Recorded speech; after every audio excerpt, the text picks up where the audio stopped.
Good morning, friends, and welcome to Gardening with Creekside. It is an absolutely gorgeous day here in 1st of September, so happy Labor Day, everybody.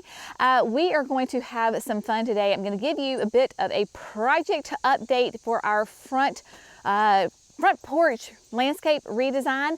Got a lot of fun things that are happening this morning. I didn't know that things were going to be happening. It is Labor Day after all, and you know, what do you do on Labor Day? You labor. But this is a fun labor. So Chandler and his guys are here this morning. We have laid out the lines for some of the stonework that's going to be happening, so I'm going to show you that. Jerry has gone up to check plants and is going to bring back the excavator. We're going to put in the French drain along the side of the house right here.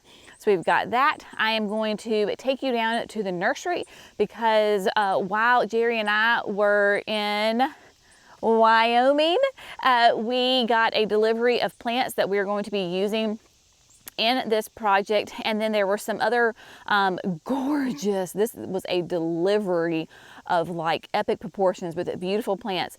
So there were some plants that we were kind of throwing around ideas about using in this space, so I'm going to show those to you. I'm going to show you what we actually decided to use in the front, and then also fun little last minute notice this Saturday. So that's Saturday, September the 6th.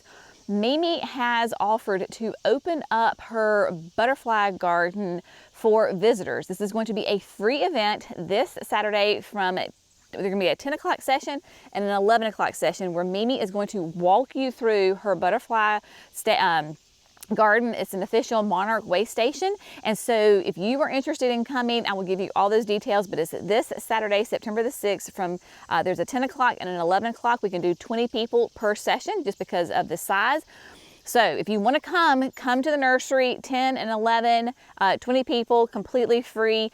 I do have an event on Facebook. I will link that. So if you could say, hey, yeah, we're coming, that would be nice so we can kind of get an idea. But let's talk about this project first because it's starting, like I can visually see what's going to be happening now.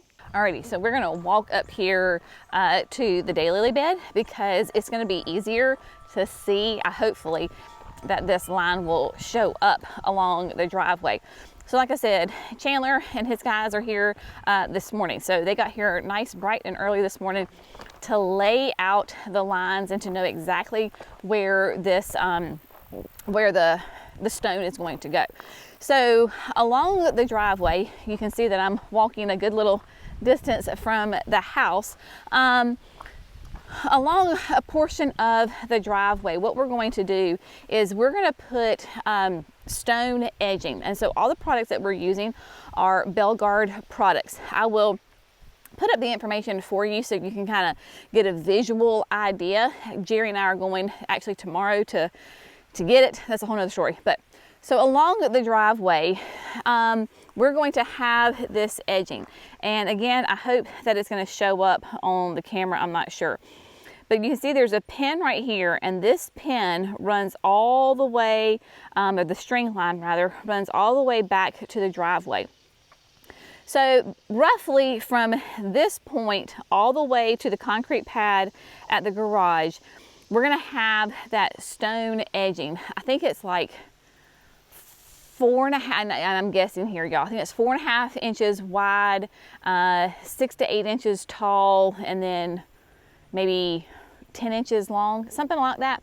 So it's just really nice stone edging that's going to run the entire length. Obviously it's going to be open. We're not going to have that edging going right, I think, right in front of the sidewalk, but it's going to go all the way down. It's also going to go down this other side of the driveway.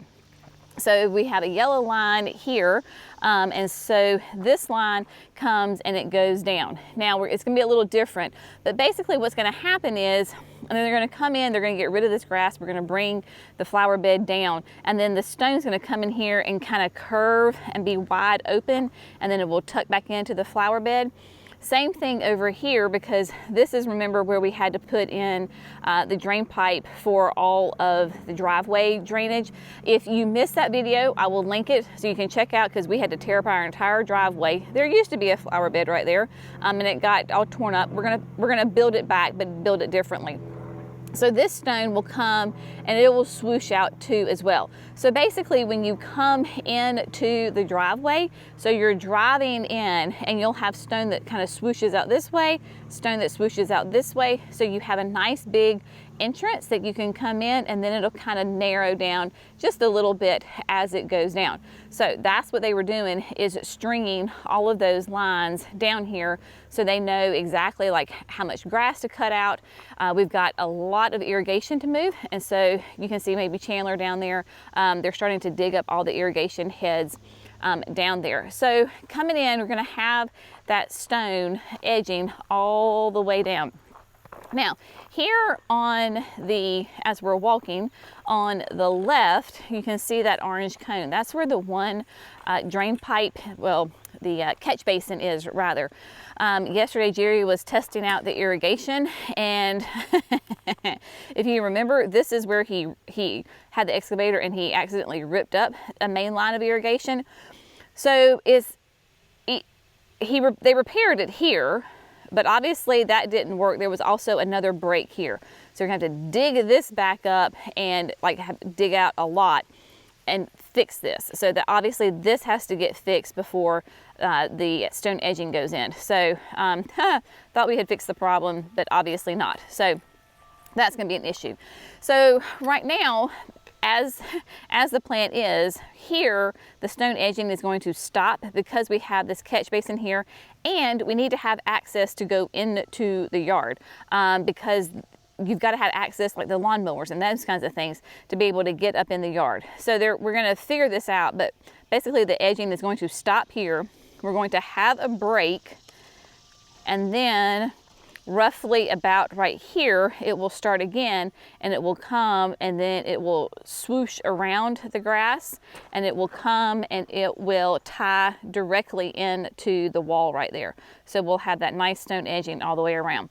Now, don't get too fixated on like, what is it exactly going to look like right over there? Because I don't know. We'll figure it out. That's how we do it, just game time decision. So that is that. Then, what we're going to do is over here, because remember, all of this grass is going to be gone. So this is all flower bed. So if you can see the rough patches right here, those are where the irrigation heads are. So that all that has to get dug up, and then they have to get moved to the other side of the orange line. So the orange line is going to be the, so the pavers will be on the back side. So this will be the front edge of those stone edging, and then they'll be back here. So all of this irrigation has got to get dug up and moved over to this side. So it's going to come this way. All of this is going to be flower bed, which is super exciting. And then as you see down here, we have it, and it goes ahead and connects down to the driveway. So what we're going to do in this area, because this is a high, like I use this all the time. So this area right through here, and see I have my hose link back here, so it stays damp, and then you get weeds that are popping up everywhere. So we're actually going to have this as those same cobblestone pavers as we do the sidewalk. So you'll have, I don't know if there's going to be edging down this way.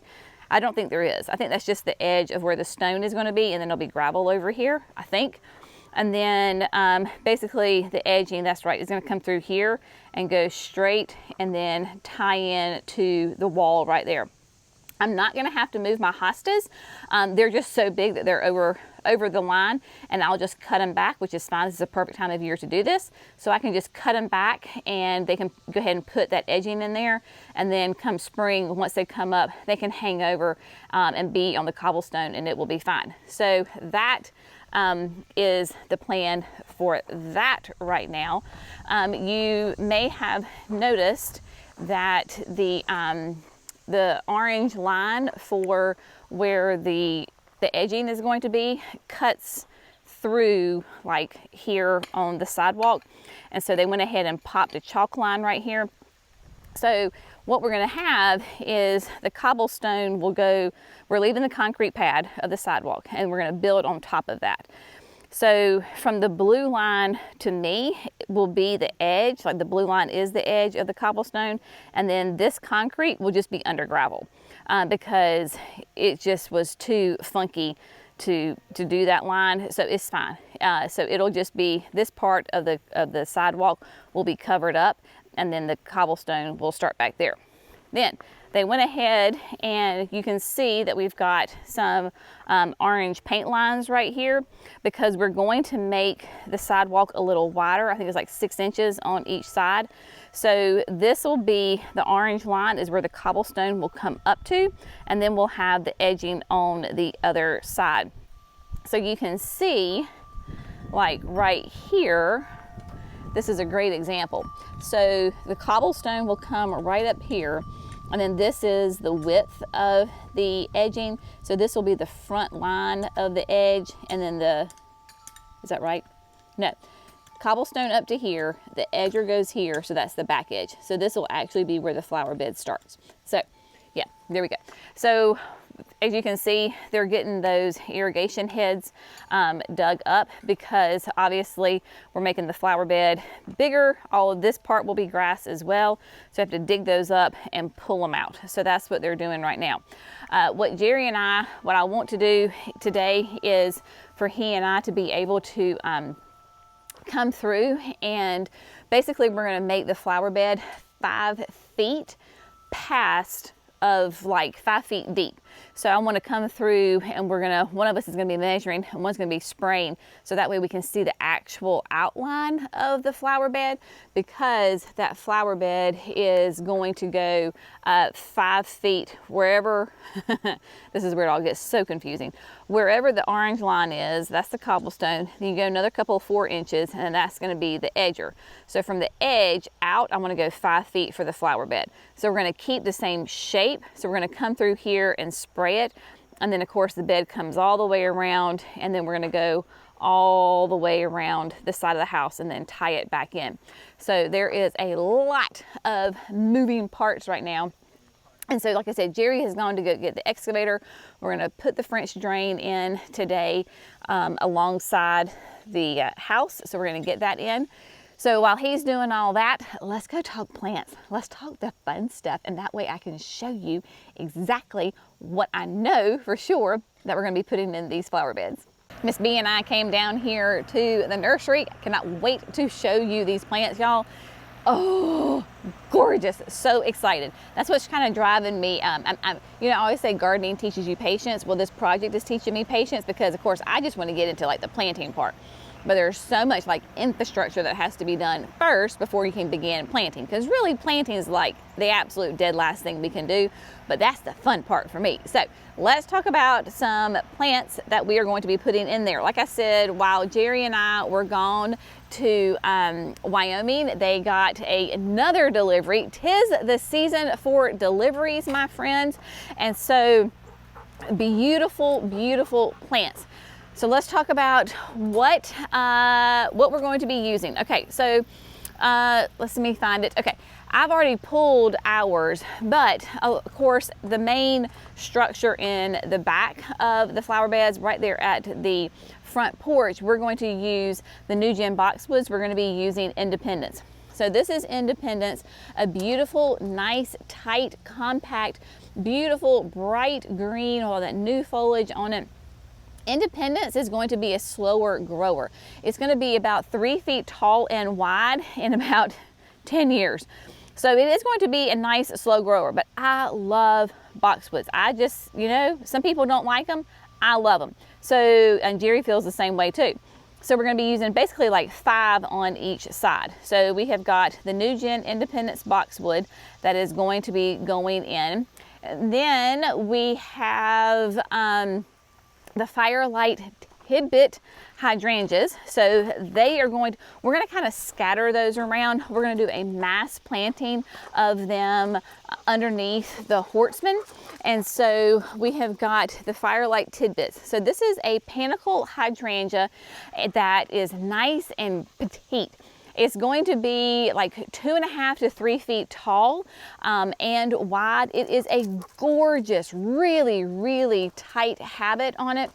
We got these in, and remember we went to Stowe's and got some for the project. Then we ordered more in. But tidbit, these were pruned after, like in the midsummer, so they have a new fresh flush of flowers.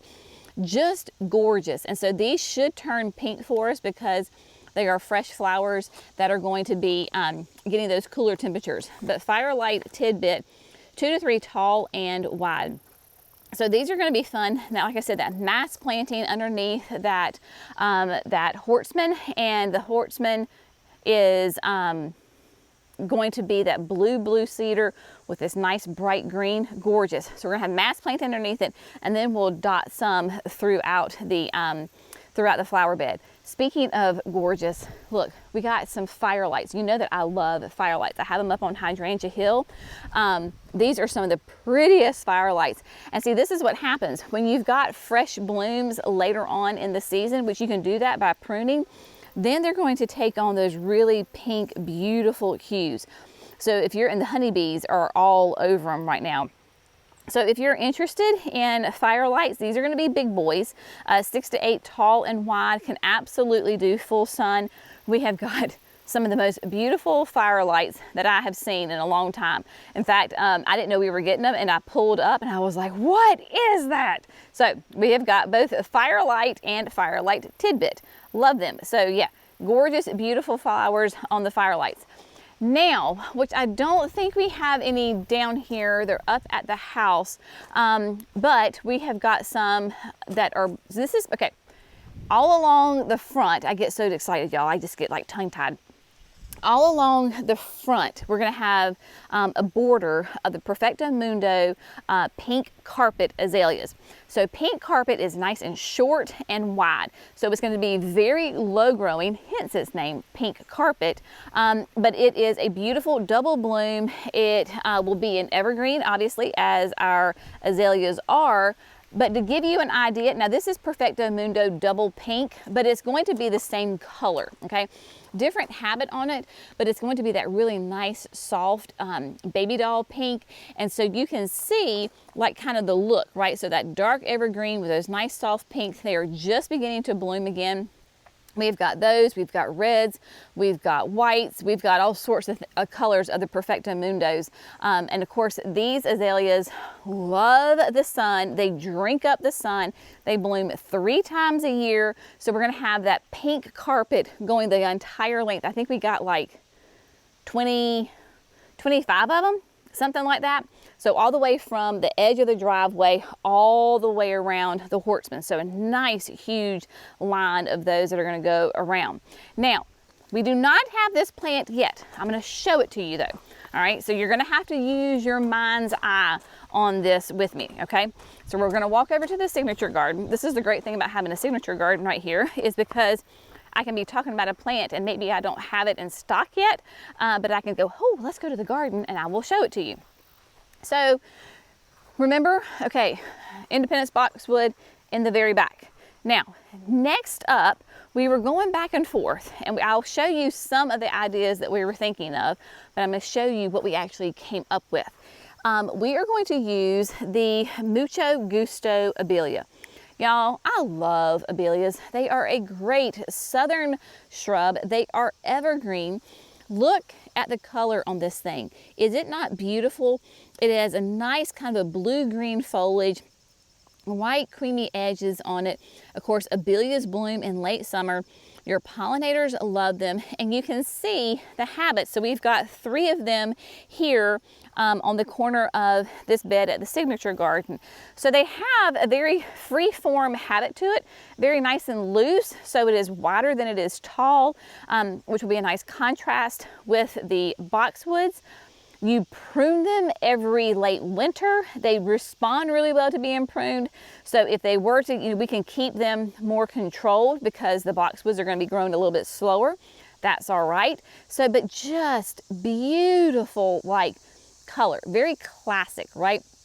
So that's what we're going to do. And so we have, tomorrow we think, we're pretty sure that Stowe's, remember we were just there, I don't know, like 2 weeks ago, that they have some Mucho Gustos because we can't find them anywhere else.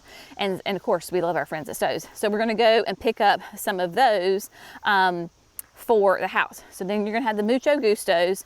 You're gonna have the tidbits there as well for that beautiful summer color.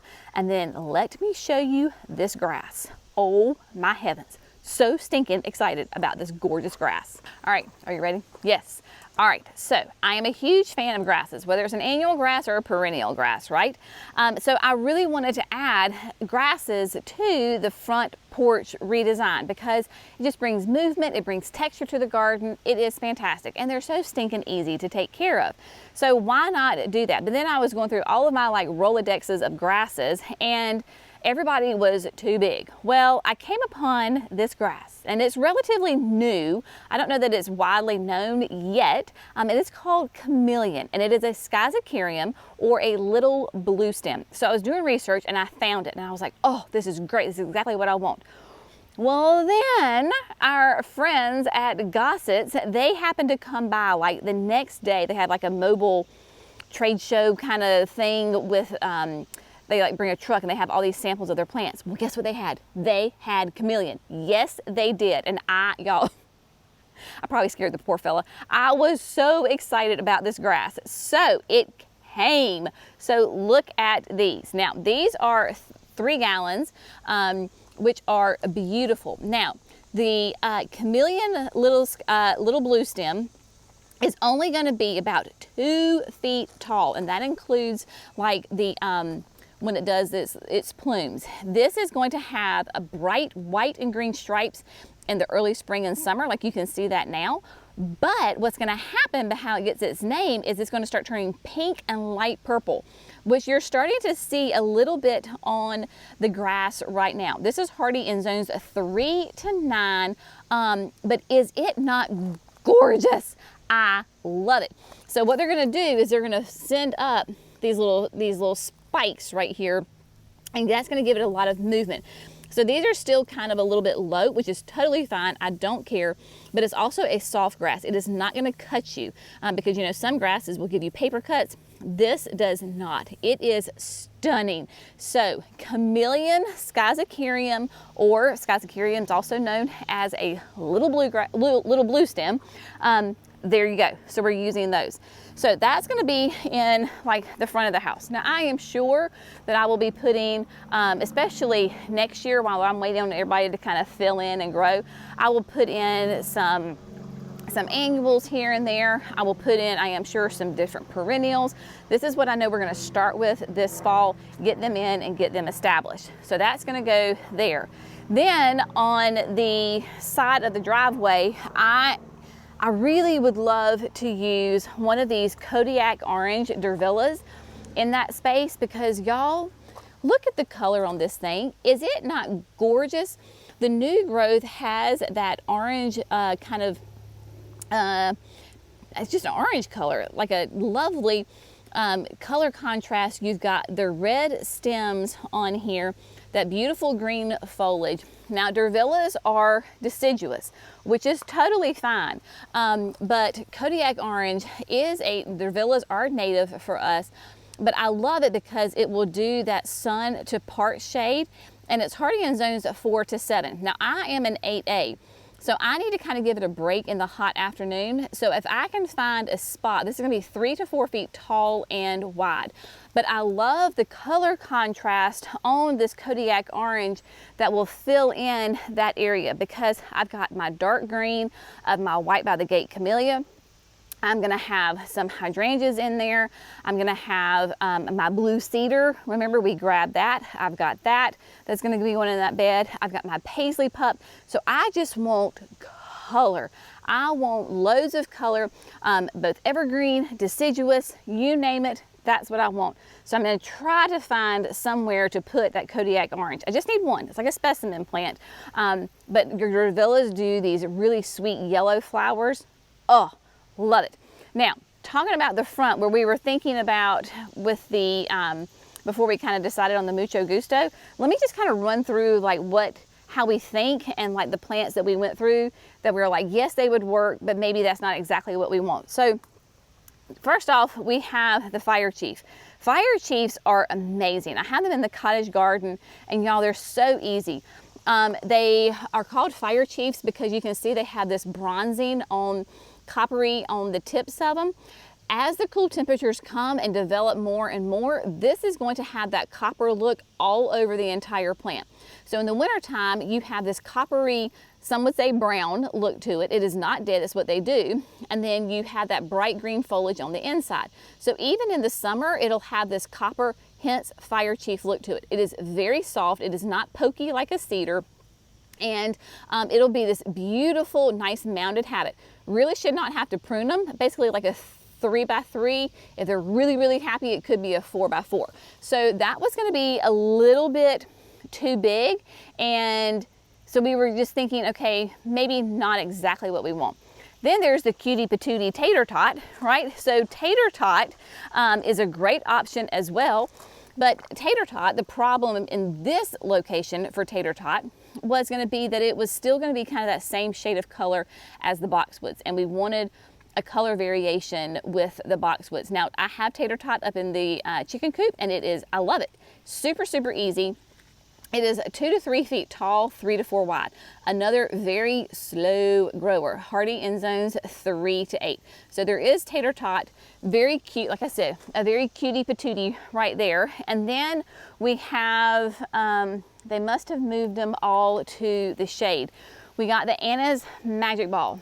So Anna's Magic Ball, think of it is just like tater tot, but it's a chartreuse color, right? Very, very bright chartreuse, which again, the color contrast would be fantastic on it, much like the fire chief against the boxwood.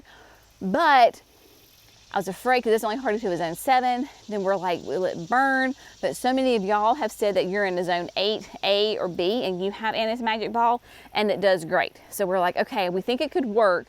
It won't burn in the hot afternoon sun. But then Jerry and I were talking, and we're like, maybe we don't want something crazy bright. We want something a little bit more elegant with that softer color palette. So that's why we went with the Mucho Gusto. So there's not a wrong answer, right? So when you're doing your landscape, this is what I tell our customers all the time. It is your house. You do what brings you joy in your landscape. Jerry and I could plan the exact same space, and we would plan it completely different because we're two different people, right?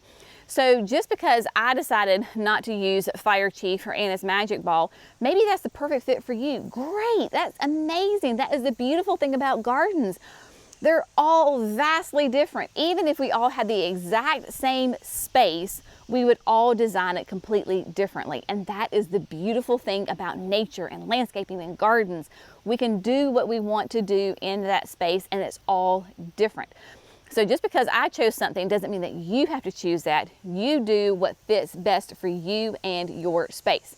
All right, so I think y'all, there's just so much. This is the time of year I get so stinking excited because there's so many great options that can go in the landscape, and I want to plant them all. Like, I just want to put them all in there, but of course we can't do that, right?